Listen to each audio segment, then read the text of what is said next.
Bonjour, je suis Jacques Anne, alias GHB, et je vais vous parler une fois de plus, dans une sorte de masterclass, de mon nouveau concept de PWW. Et notamment, vous voyez, là, je porte des mitaines. Et les mitaines me paraissent désormais un objet absolument essentiel pour le W qui correspond à RIST, W-R-I-S-T, c'est-à-dire celui qui consiste à utiliser la main et non pas simplement le bout des doigts.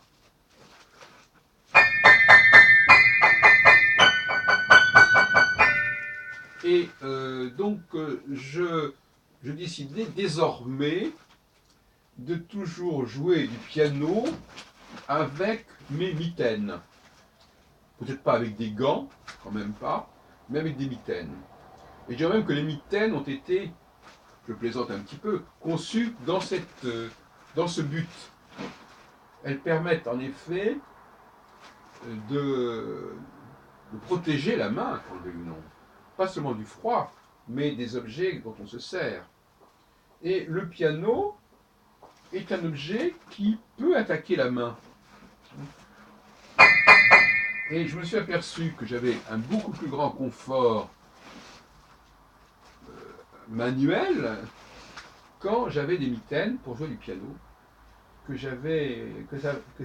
d'ailleurs vous pourrez comparer la dernière composition que j'ai faite et les compositions qui suivront, à mon avis, sont plus léchées, si on peut dire, que celles où je n'utilisais pas les mitaines.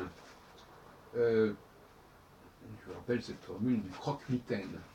Et je crois qu'en effet, le piano doit être utilisé avec... il faut mettre des gants, si on peut dire, pour jouer du piano.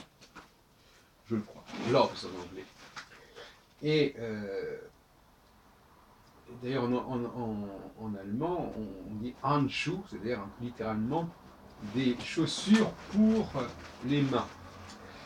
Et ce qu'a d'ailleurs donné Schubert et Schumann, si on peut dire, qui sont des... Voilà. Et donc, effectivement, on enfile les mitaines, ce qui est un acte qui, à mon avis, est intéressant en lui-même, c'est-à-dire cette façon de pénétrer dans les mitaines. Il y a un côté du rapport masculin au féminin, si on peut dire, vous voyez ce que je veux dire. Et après, on a une aisance, surtout quand il fait froid d'ailleurs en plus. On a mais pas spécialement.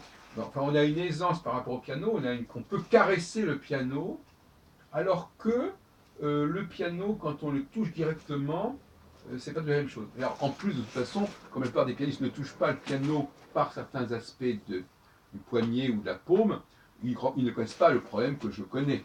Donc les gens qui pratiquent le wrist, sans parler de whistle, bien sûr, bien entendu, par ailleurs, eh bien, ces gens-là, ils ont besoin de mitaines pour faire les choses correctement.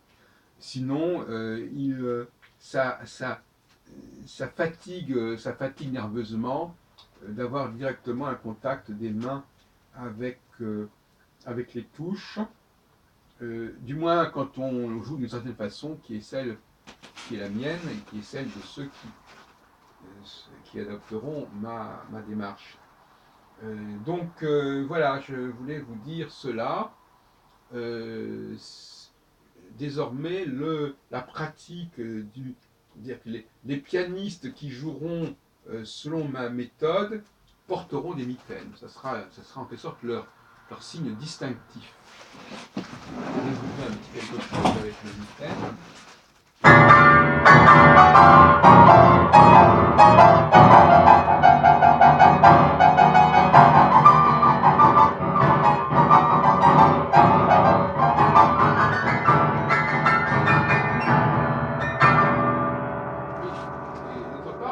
Là, par exemple, j'ai eu un sentiment de glissement qui était intéressant. C'est-à-dire que la mitaine, n'est-ce pas, elle fait glisser la main sur le clavier beaucoup plus facilement, finalement, que quand il n'y a pas de... Parce qu'effectivement, l'élément, le tissu crée un glissement. Hein.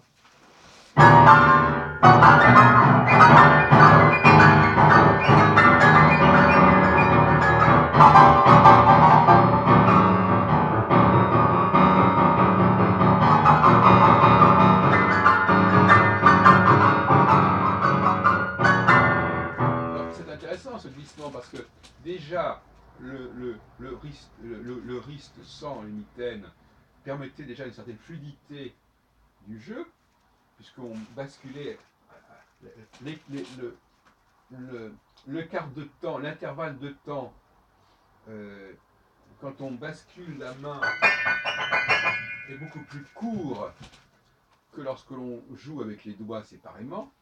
Donc là, il y a donc une continuité, il y a un gain de continuité, qui est accentué, en quelque sorte, par la mitaine, par le tissu, qui... Alors chacun peut évidemment, c'est son charme, chacun peut choisir des mitaines à sa convenance, avec les couleurs qui lui conviennent, avec le tissu qui lui convient. C'est au contraire tout à fait intéressant sur le plan de la personnalité.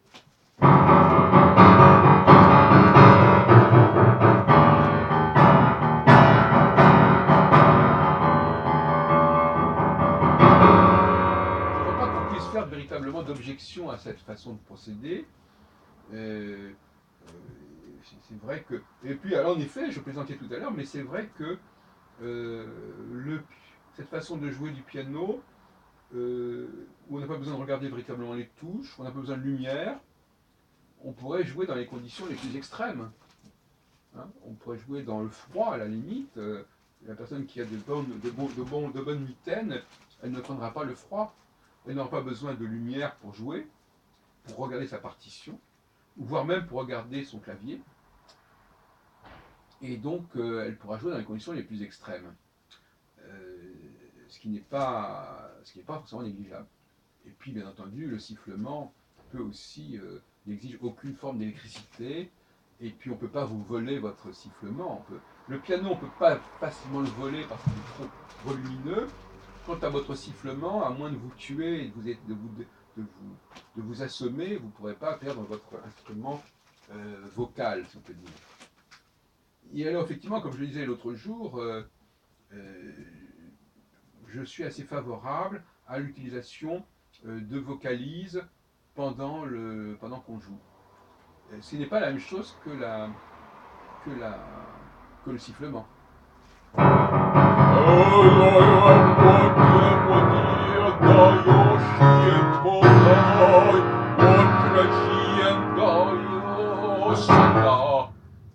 L'intérêt, c'est que ça se prête beaucoup, cette façon de vocalise qui ne prétendent pas comporter du langage en quelque sorte, un langage, disons, bien défini. Ça permet beaucoup plus d'improvisation, ça permet beaucoup plus de liberté et de spontanéité de l'improvisation vocale que si vous devez réciter un poème comme le Winterreise de Schubert, ou cher à notre ami Hugues Reiner. Et voilà, donc là aussi il y a une liberté que j'apprécie beaucoup, de permettre de s'émanciper du langage, disons, stéréotypé, en quelque sorte. Donc ça, c'est aussi un autre aspect. Cette fois-ci, c'est encore autre chose. Donc nous avons le principe des mitaines, le principe de pouvoir vocaliser, le principe de pouvoir siffler, et puis bien entendu, cette utilisation de la main comme d'un moyen d'improviser en ayant de très très faibles variations spatiales, voyez-vous.